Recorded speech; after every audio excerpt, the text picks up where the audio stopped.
தவேகாவை விட்டு வெளியேறும் புஷி ஆனந்த் பதவியை ராஜினாமா செய்ததால் அதிர்ச்சி. தமிழக அரசியலில் அதிரடி திருப்பங்கள் நிலவி வரும் சூழலில் அதிமுக மற்றும் பாஜக இடையிலான கூட்டணி குறித்த முக்கிய நகர்வாக வரவிருக்கும் தேர்தலுக்கான முழு பொறுப்பையும் எடப்பாடி பழனிசாமியிடம் பாஜக ஒப்படைக்கப் போவதாக தகவல்கள் வெளியாகியுள்ளன.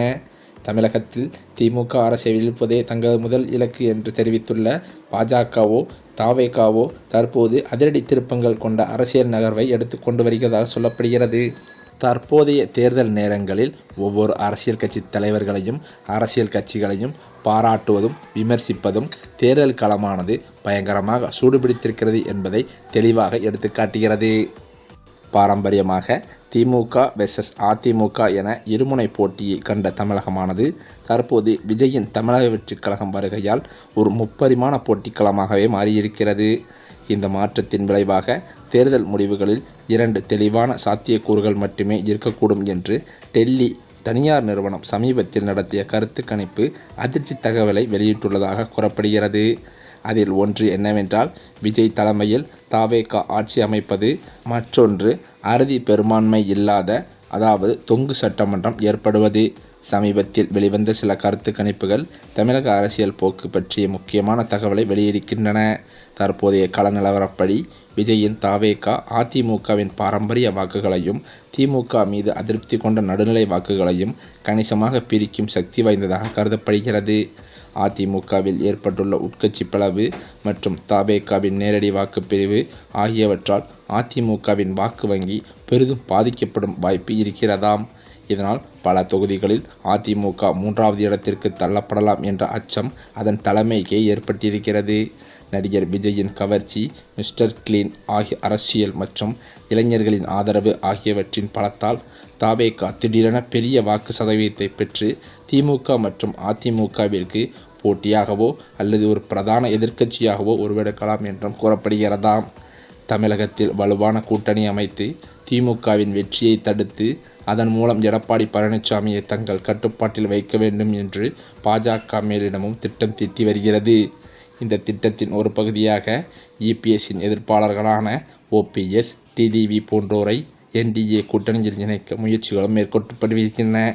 ஆனால் தவேகாவின் எதிர்பாராத எழுச்சியும் அதிமுகவின் வாக்கு வங்கி சிதறலும் அதிருப்தியாளர்களை இணைத்தாலும் அதிமுக தலைமையிலான என்டிஏ கூட்டணி பின்னடைவில் தான் இருக்கும் என கூறப்படுகிறது.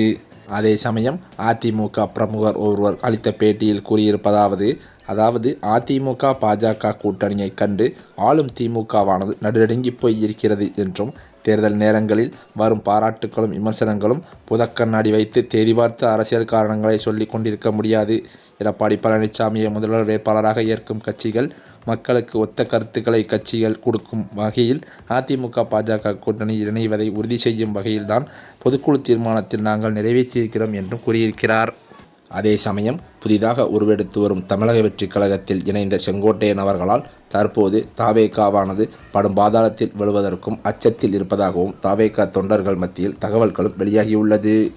அதேபோல தேர்தல் ஒரு 4 முனை போட்டியாக அதாவது திமுக, அதிமுக, தவேகா, நதக என மாறினால் எங்கும் யாருக்கும் அறுதி பெரும்பான்மை கிடைக்காமல் தமிழக அரசியலில் பாஜகவின் இலக்கு சிதைந்து போகும் அபாயமும் இருக்கிறது.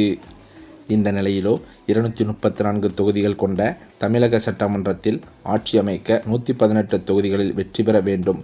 ஒருவேளை எந்த கட்சிக்கும் இந்த எண்ணிக்கையை எட்ட முடியாமல் போனால் தொங்கு சட்டமன்றம் என்ற சூழல் ஏற்படுமாம். இச்சூழலில் அரசாங்கம் அமைக்க ஒருவித குதிரை பேரம் அல்லது அரசியல் நிலையற்ற தன்மை நிலவலாம். சிறிய கட்சிகள் அல்லது சுயேட்சைகளின் ஆதரவை பெறுவது கட்டாயமாகும்.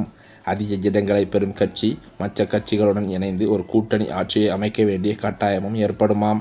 இச்சூழலில்தான் ஓபிஎஸ், டிடிவி போன்றோர் அவர்கள் பெற்ற இடங்களை பொறுத்து பேரம் பேசும் சக்தியாக மாற வாய்ப்பும் இருக்கிறது.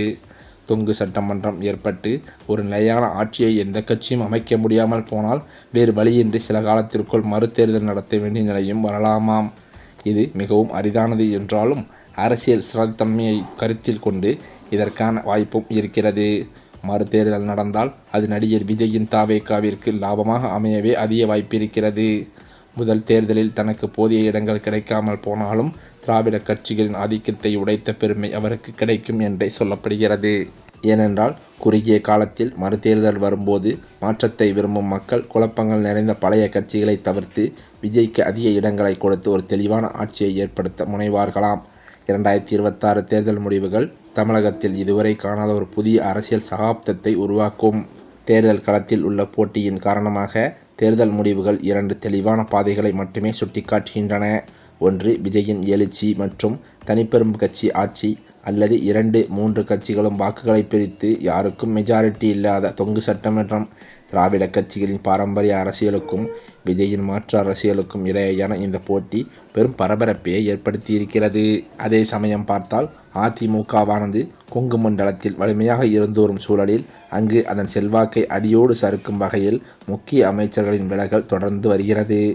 அதிமுக ஒருங்கிணைய வேண்டும் என எடப்பாடி பழனிசாமிக்கு 10 நாட்கள் கெடு விதித்த முன்னாள் அமைச்சர் செங்கோட்டையனின் பதவிகள் பறிக்கப்பட்ட நிலையில் அதிமுக தலைமைக்கு எதிரானவர்களுடன் சேர்ந்ததால் கட்சியிலிருந்து அடியோடு நீக்கப்பட்டார். இதன் பின்னரோ நடிகர் விஜயின் தமிழக வெற்றிக் கழகத்தில் செங்கோட்டையன் இணைந்தது பெரும் பரபரப்பை ஏற்படுத்தியது. மேலும் செங்கோட்டையன் மத்திய அமைச்சர்களுடன் மிகவும் நெருக்கமாக இருப்பதால் அமித்ஷா சொல்லித்தான் அவர் தாவேக்காவில் இணைந்தார் என்று எதிர்க்கட்சிகளும் அரசியல் விமர்சகர்களும் விமர்சித்தும் வருகின்றன.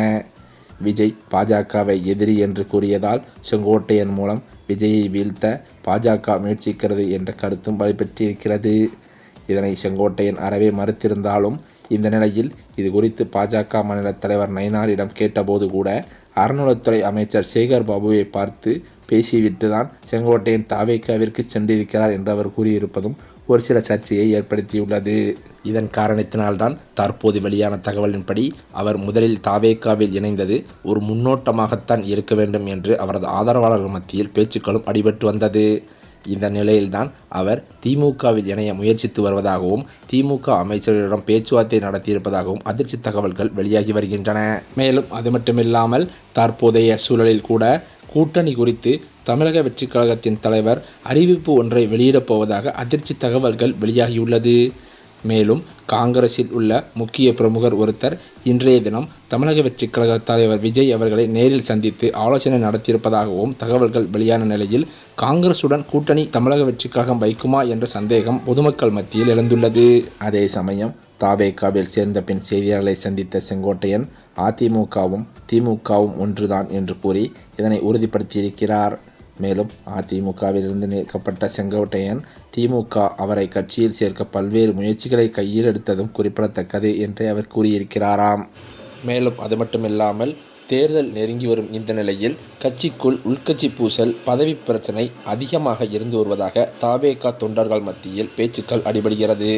இதன் உதாரணமாக பொதுச் செயலாளர் புஷி ஆனந்த் அவர்கள் பல்வேறு மாவட்ட செயலாளர்களுடன் உட்கட்சி பூசல் பிரச்சனைகளை ஆரம்பித்து விட்டதாக புகார் வந்துள்ளதாகவும் தலைமையில் தாவேக்காவில் அதிர்ச்சி தகவல் பரவி வருகிறது. இதன் காரணத்தினால் முன்கூட்டியே அவர் பதவியை ராஜினாமா செய்வதற்கு முடிவெடுத்து விட்டதாக அவரது நெருங்கிய வட்டாரங்களில் சொல்லப்படுகிறது.